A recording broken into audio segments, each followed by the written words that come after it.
Good evening, Facebook, for the second time tonight. The first video didn't go too well. It froze in several different places, so we're going to start all over again. So in case you guys missed the first one, right off the bat, I want to thank you for taking time out of your Friday night to join my live video. And then secondly, I want to thank you guys for helping convince Mr. Stevens that he needed to come on tonight and show you guys how to make his rustic wood serving trays. I've been trying to tell him for months that he should come on and share with us how to make some of the things that he makes, and I could never convince him. So thank you guys for helping convince him to come on. Jan, you are a trooper. You sat through this once. Cheryl, you gals are awesome. Thank you for coming back. The first video, you guys were right. I watched it. It froze in a couple of places, and I don't want you guys sharing that. So we're starting over. Thank goodness Larry had already cut out a second tray. So we're going to go ahead and make our second tray and see if this time we can get through it without the video freezing. So thank you for those of you that watched earlier and now you've come back. I really appreciate it. So now I'm going to go ahead and introduce you guys to my better half. I always refer to him on my page as Mr. Stevens, but he does have a first name, and his first name is Larry. So this is Larry, and I appreciate you guys for being so sweet to him on the first video tonight, and hopefully we'll make him feel as welcome this time around as well. And with that, I'm going to go ahead and let him start talking to you guys about the types of wood that you can use to make the trays, and then we'll turn the camera down so that you can watch him put the tray together. Vicki, this worked out good then, since you missed us earlier. That first video, it was terrible. So I don't want you guys sharing something that freezes multiple times. So I've got my fingers crossed that this time around we won't have the freezing that happened. I'm not sure what that was about. So anyway, with that, I'm going to turn it over to Larry and let him talk to you about the wood that he is going to be using tonight and just some different wood choices. So, honey, if you will, you can go ahead and talk to us about the types of wood. You can make these trays. You can use pallet wood. You can use brand new wood, whatever you want to, pallet, whatever you like. Okay. This is what I use. This is a fence picket. It's a weathered, dry, weathered gray. Just a stockade fence out of someone's yard. Just your standard stockade fence. It doesn't matter. I think you can see this has a bow in it. That doesn't matter. You start sanding these. You cut your distance, your length that you want. You want to. Yeah, I was going to say. Well, let's talk about that first. So, honey, the first thing you do, don't you sand the boards first? Yes. And let's talk about that just a second before we talk about cutting the lengths. When you sand you don't know what color your board is going to end up being until you sand it, because this particular, as you can see, this particular board now looks like this, and you don't know that, like I said, until you start sanding it. And some of them may sand real light, some of them may sand a little bit darker. You just don't know until you sand it. So if you have a gray weathered board and you like gray, you like some of the gray in it, don't sand it so much. If you want it to end up looking more like this, then you just keep sanding. I use a 40 grit sandpaper is what I used on these. Just use an Orbit or a palm sander, 5-inch palm sander, and you're sanding the weathered part away until you get the look that you want, and then just go from there. Okay, so what you did tonight before the live is you did the sanding, and then you cut our tray basically to length. I'm going to go ahead and turn the camera down for you guys. Hello to my sweet friends Terry and Gail. Thank you girls for joining us. I'm going to go ahead and turn the camera down, and bear with me here just a minute till I get this where you guys can see. And we may just have to, let me see, honey. Yeah, that'll work right there. I think that's good. I think you guys are going to be able to see. And if I need to make some adjustments to the camera, I'll do that. And you guys are going to have to bear with me. I usually try to have my iPad up so I can watch the comments, but I decided for bandwidth purposes not to do that. So I'm going to try to just watch on my camera screen your questions. ask questions if you have them as we go along. And if I miss your question, then we'll get it answered down in the comments later on tonight. And if you're catching us on the replay, put your questions in the comments and we'll get those answered. Even if maybe you don't think of your question for a day or two, that's fine. When you do have a question, just stick it down in the comment and we'll get to you. Okay, honey, now you want to talk to us about the cutting process? Okay, what I've done is I've taken 4 of these fence pickets and I've cut them. This tray is going to be 26 inches wide, and I've cut these 4 boards 26 inches. I've sanded them all down. Now, when you cut your vertical boards for the sides, for the ends, you just basically, whatever this distance happens to be, it may not be exactly the same on this end as it is on this end, simply because this is old wood, weathered wood. It has bows in it. It has some curves in it. And so these cuts are determined by the actual width. Your length on these 30 or 26 inches, just cut all those to begin with. You can go with 4 boards. You can do 3 boards, whatever your preference is. I personally like 4 boards. I think it looks a little bit better. It looks a little bit more like a tray. But I cut these boards. I do not glue these in here. These are just set right in beside each other. The vertical boards on the ends is what holds them together. I glue these. I'm going to have my assistant put the glue on these. So now, wait a minute. Earlier on the video, I was your lovely assistant, and now I'm just your assistant. I don't know what I did in between these 2 videos to get downgraded, but anyway, just a side note there, girls. Probably because we're doing a second video. Okay, so before you put your end piece on, I'm going to take, and this is important too, we use Type Bond glue, yes, wood glue. This glue is wonderful. So if you guys aren't familiar with it, this is a great wood glue to use for all of your woodworking projects. We've been using it for years and we don't use anything else. That's how good this product is. So I'm going to put it on in kind of an S pattern, okay, on my board here. And then maybe go back up because I use my finger to spread the glue out. And if you just spread the glue out into kind of a thin layer, then it's going to help the board get a nice bond to the other wood pieces that we're going to be attaching it to. So I just spread this out, and if you guys, you don't have to do what I'm doing. To be perfectly honest with you, it probably tells you on the back of the glue bottle not to use your finger, but I use my finger and then immediately just take a wet paper towel and wipe that glue off. But you could use a disposable glove to spread the glue, or you could use a foam brush even and spread the glue out with the brush and then just throw the brush away. And then what we're going to do is, let me see, I'm going to move this that way just a little bit, honey, so it's more in the frame. What we're going to do is we just look at our boards here and make sure we've got them lined up kind of nice and straight on this end. And then I'm going to put the cross board down, the vertical board.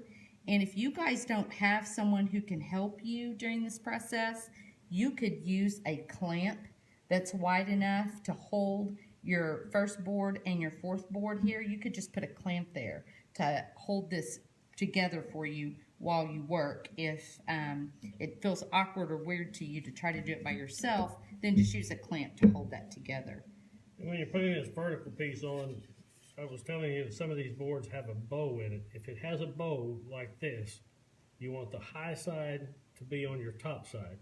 It fits better, it looks better, it glues better. And that's if you're using like old boards, honey, that have been weathered and maybe they got a little warp to them. Or some new ones will do the same thing. You got to look at each one of them. That is true. I put 2 nails in each board, in each horizontal board. I'm just going to do 1 for the sake of time. And yeah, and you guys beware, you're going to hear a little bit of a noise here as Larry shoots the nail in. I'm going to let him finish this, and I'm going to talk to you about the nailer that we're using.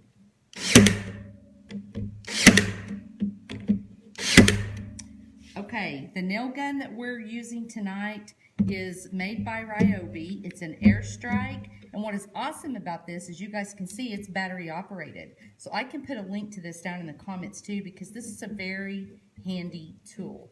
If we didn't have this, then we would have to drag our air compressor with the hose into the house tonight to try to make this tray for you guys. So this is a very handy tool because you can literally use it anywhere. You don't have to have access, you know, to plug up a air compressor to electric or whatever. So this is a very, very handy tool. This particular one has an 18-volt battery on it. This nailer shoots anywhere from 5/8 inch nails to 2-inch nails.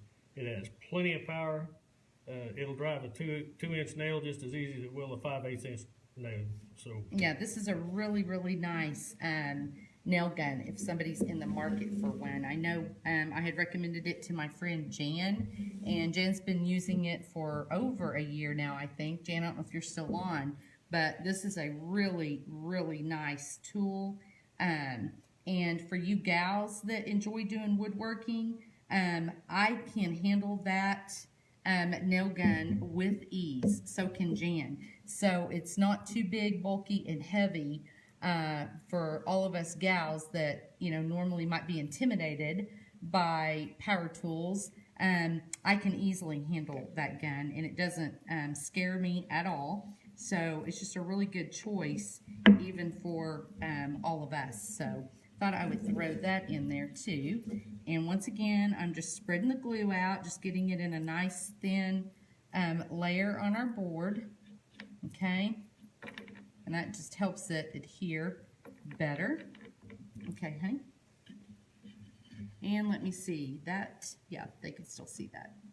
Okay, so Jan says she loves the nail gun. I do too. This is probably one of my favorite tools we have ever purchased. I absolutely love it. I cannot say enough good things about this nail gun. It is a wonderful tool to have. So again, you just want to get flush at the end or relatively close. Being flush, make sure you're tight when you put your first nail in. And then I like to pull these together and then put one in on the other end. We'll hold it. And then go do the two. And again, I always put 2 nails. You probably don't have to put 2 nails. Especially with the glue, right? right? Because that glue will hold. The wood will tear before the glue will come loose. Okay. But I put 2 in each one. Now, it's pretty simple. As you can see, this is why we call it rustic. There's might be a little gap here and one in here, but it's got a nice look to it. It's got a nice look, a nice feel to it. If you're going to be building several of these, because these are pretty popular and they'll sell. If you want to build these, probably the easiest thing to do, whether you're doing 26 inches, 36, 18, whatever, it doesn't really matter. Cut your horizontal boards first, and you say you want to make 5 trays and 4 boards to cut. Go ahead and cut 20 boards. Okay. And you can get those ready, and then on your vertical boards, they're going to vary because this distance right here will vary on these boards. Some of them are worn a little more than others, so you need to make these cuts. I make them about a 1/2 inch long, 1/2 inch to 3/4 inch too long, and then when I get my horizontal boards together, I set my vertical board on, mark it underneath where I need to cut it, and then go ahead and cut these. I sand everything, sand both sets of boards, sand the ends, down both sides. I sand the back of it. You don't have to sand the back of it that much, as you can see. You don't want splinters in it either. Gray. Yeah, you want it to where you're not worried about getting splinters. You don't want to get splinters from it. Okay, let me answer a question real quick. So, Vicki, you're asking, would you make a stove board, also called a noodle board, the same way? And the answer is yes, you would. You use the exact technique that Larry's sharing with you tonight, and what you're going to do, most residential cook stoves are 30 inches wide, so maybe you want to do your board 29 inches, maybe you want it the whole 30, I don't know, but you're just going to cut all of your horizontal boards to whatever the width of your stovetop is, and then of course however deep that it needs to be. So you're just going to keep adding boards just like Larry's done. And then you want to, put your cross boards on the end, and then you can also still put your handles on like Larry's going to show us here in a little while. So you could do the exact same thing to make you a stovetop board. This is all you would do to do it. So very good question. So you guys have questions, make sure you put them in the comments. This is so simple because you can make it any size that you want, any length that you want. It's just if you have the wood to begin with, whatever looks good to you, whatever you need, cut it, put it together. I think these are beautiful trays when they're done. They are gorgeous trays. They've been extremely popular for us. Which is something I wanted to share with you guys. If you have been thinking about, you're welcome, Vicki. If you guys have been thinking about, maybe you already have a craft booth somewhere, or you set up at the little vendor craft fairs, these have been a really popular seller for us. So if you guys want to copy this idea and sell them, just make them in bulk, like Larry was saying. We normally buy our handles, which we'll talk more about that in a minute. We pick our handles up usually at Hobby Lobby. You can get them anywhere, but Hobby Lobby runs their handles on half price pretty much every other week. So you can get really good deals on handles there. You can also, whether you're making this for your personal preference or a gift or to sell in your craft booth, at this point right here before you put the handles on, you could put polyurethane on the tray right now to protect it from spills and from moisture. So you would want to put your poly on and let it dry before you put your handles on. You could also, if maybe this color isn't your exact color you're wanting, you could stain your tray at this point before you put your handles on. You can also paint your tray. Usually what I do, because I got asked this question earlier tonight on the first live we did, is at what point do we stain? Well, we typically build the tray to this point and then do the staining or painting process. The only time that I've done it different than that is if I wanted to take these 4 horizontal boards here and have them be a different color. In other words, I have made these where I've done like a light gray and then maybe a creamy white and then a soft black and then a darker gray. If you're wanting to do something like that, it would probably be easier if you painted each of your boards individually and then do your sanding and distressing before you put it together. But unless I'm doing, 4 different colors, we build the tray and then we either paint or we stain or we seal. So that's the way that we do it, and it works well for us. So that's just how we do it. So at this point, you guys can see this goes together pretty quickly. So at this point, we'll have Larry go ahead and show us how to put the handles on, and we'll get wrapped up. These handles, with having 4 boards, I always look at this line, which is right in the middle. I just get my handle close.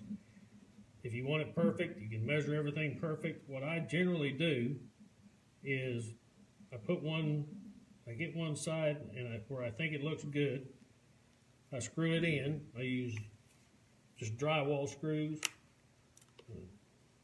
impact drill.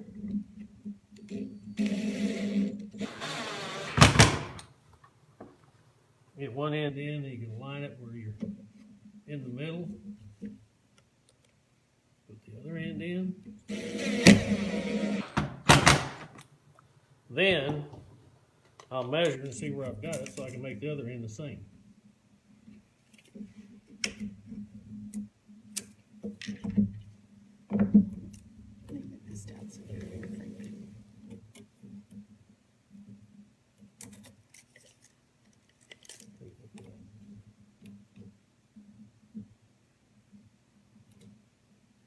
That looks good.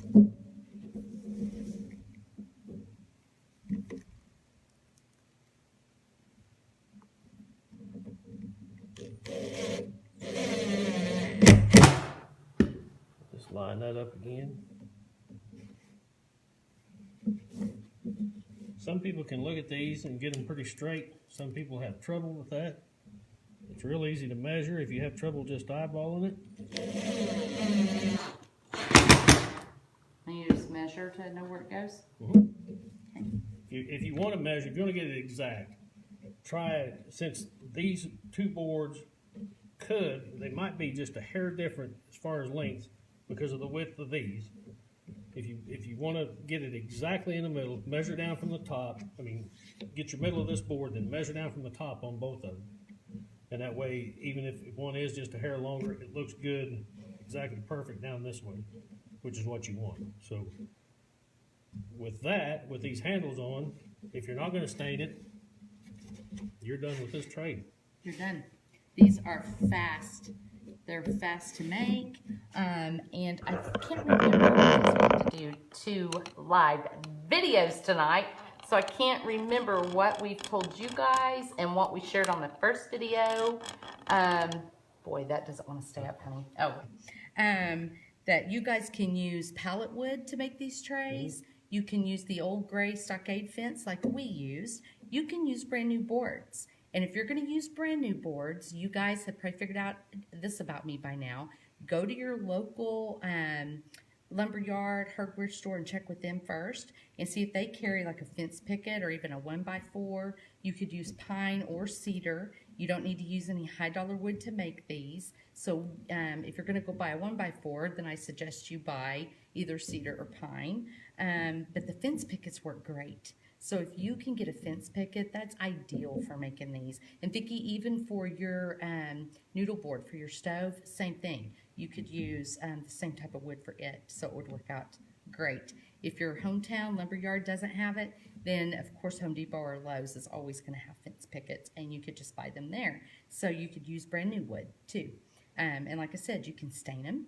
You can leave them, which is our favorite. And if you guys notice the photo that I used to share about our life tonight, all we did was sand old gray wood, and we left it. But you can, honey, Vicki's saying thank you to you. So, oh, you're welcome. So you could seal it if you would prefer to do that. We don't because we like the look, but you're more than welcome to seal it. I want to share one more tip for you with you guys. If you're going to be staining your board, you want to make sure that after you put your stain on, you can wait anywhere from 2 or 3 minutes up to like 15 minutes. Yes, Kathy, we're doing a second video. We're doing a second video because that first video where you guys are saying it's freezing, yeah, it was really froze a couple of different times for long periods of time. So we deleted that and we started over tonight. But you guys, everybody that watched the first video, you're still going to get in on the drawing, and I'm going to talk to you about that here in a minute, so you guys aren't going to get left out. But if you're going to stain your tray, don't leave your stain on and then walk away. I shared tonight earlier in the first video that several months ago, I got an email from a sweet gal who had redone a tabletop, and she sent me a picture, and she said, I stained my tabletop yesterday, and this is what it looks like today. What did I do wrong? Well, I could tell as soon as I looked at it that she had just left the stain on and walked away. You can't do that. So when you put your stain on, you wait 2 or 3 minutes, no more than about 15 minutes, then you take an old rag and you wipe that stain back off. If you leave it, it dries very tacky, very gummy, looks real shiny, and it's going to ruin your project. So make sure that you always wipe the stain back off. The other thing that I shared in the first video tonight is the amount of stain to use when you're staining your project. And Kathy, I see Larry over here smirking because he knows he got busted tonight. When you guys are using wood stain, and I use Minwax, 90% of the time I use Minwax stain on all of my staining projects. And I'm going to share with you guys a little tip. When it comes to stain, Larry said that I could stain this entire tray earlier tonight with the did you say a teaspoon? Or teaspoon. Teaspoon of stain, well, a little bit more than that. But you barely, I'm going to tell you how you know you got enough stain to start with, is you're going to take the brush that you're using to stain with, and you're just barely, oh, I won't be too hard on him, Kathy. He's got it good, trust me. He's kind of spoiled around here. But anyway, you take your brush and you barely want to break the surface of your stain. So you are literally putting maybe a quarter of an inch of your brush into your stain to start putting the stain on with. And then you'll kind of get the feel of it after that. What you don't want to do, that this guy right here does, and I think he does it on purpose, you don't want to dip your entire brush down in the stain and then drag it out with stain running everywhere and attempt to stain. Because when he does that, then I look, eyes about this big, and I'm like, how about you give me your stain brush and you go watch the football game? So I think he does it on purpose, is what I think. Good plan. Because, yeah, it's a real good plan because he doesn't get to stain anything around here. For that matter, he doesn't get to paint either, but that's a whole other story. So hopefully your husbands aren't within earshot of this video right now, and then they're going to get the bright idea that Larry has, that you just make a mess with it, and then your wife will, shoo you into the house to watch the football games. So remember, a little bit of stain goes a long way, and then let that sit. The longer you let it set, kind of the darker the color will be, the more intense the color will be. So no more than 15 minutes, and start wiping that stain back off. That is a very important step. So I want to make sure and share that with you guys tonight.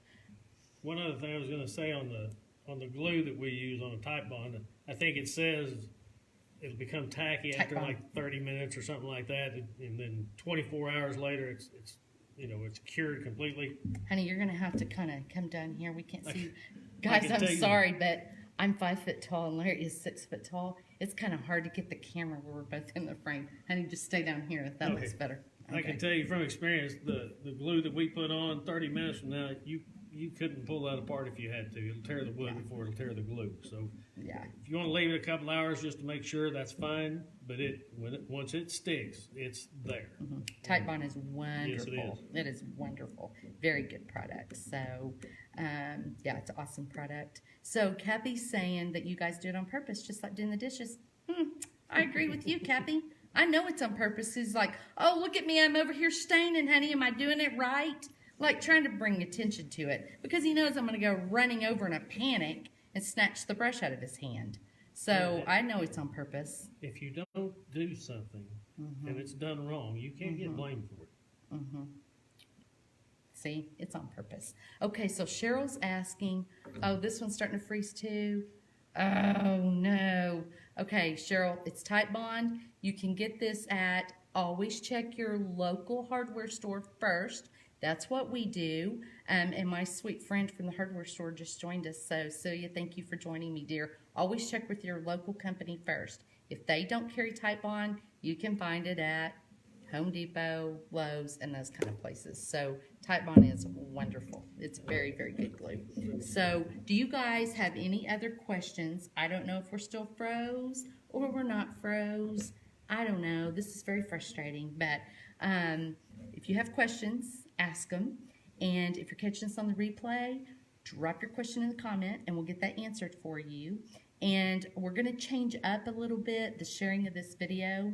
I said in the first video we did tonight that I've got 3 super cute little pocket purse-size calendars that I'm going to be giving away. And we're going to give away 3 of those. So in order to be entered into the drawing, which I've changed my mind, earlier I had said you had to share this video before midnight tonight. We're going to change that and say share the video before midnight tomorrow night since it's gotten kind of late. And then we'll draw the winner on Sunday. So here's what you have to do to be entered into the drawing for the calendars. You need to make sure you've liked my page. You need to share this video on your timeline, either asking your family and friends to like my page or inviting them to watch the video to learn how to make this awesome wood tray. And then if you would, come back on here and just comment shared, because some of your privacy settings aren't allowing me to see that you shared the video. And if you share it, I want to make sure that you get an entry into winning the calendars. So make sure you come back here and just comment shared so that I can put your name in the drawing for Sunday. So you've got until midnight, Saturday night, February 23rd, to share this video. So I appreciate you guys. I appreciate you coming on a Saturday night, especially you sweet folks that, what did I say? Saturday. Saturday, Friday, Saturday. Weekend night. mode. Friday night. So I thank you guys for that. And if you would just remember to come back, and Kathy's already done it. You guys are awesome. Just remember to tell me that you shared so that I make sure that you get an entry into the drawing on Sunday, because tonight's Friday night. So anyway, I appreciate you guys, especially appreciate you ones that came back to be with us the second time tonight. You guys are the best. Thank you for being so good to Mr. Stevens. Thank you. And I'm going to see if I can talk him into coming back from time to time. Honey, yes is like this. You just nod like this. See if I can get him to come back from time to time and share more of his creative talents with us. So I appreciate you guys. Thank you for being good to him on his very first live. And I will see you guys